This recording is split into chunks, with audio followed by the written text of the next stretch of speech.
Hai korang. Okey, hari ni jom kita masak telur balado. Menu simple je korang.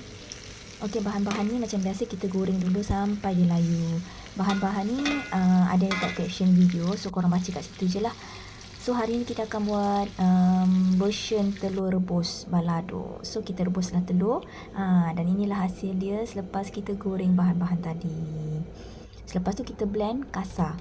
Okey, kita blend kasar-kasar je.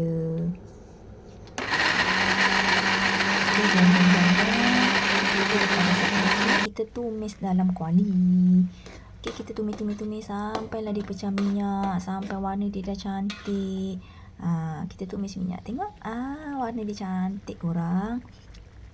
Okey, dalam masa sama saya goreng telur ni. Okey, saya suka goreng telur yang dah rebus ni tau. Tengok hasil kejadian dia ya. So nanti dia punya sambal tu dia tak adalah licin macam tu kan, dia akan melekat-lekat sikit lah kat kita punya telur ni. Lepas tu dah settle tu, masukkan dalam sambal tadi. Dah siap dah. Makan dengan nasi panas-panas, ya Allah sedapnya. Ada pula ikan masin gelama masam, ya Allah lagi sedap. Okey, selamat mencuba korang.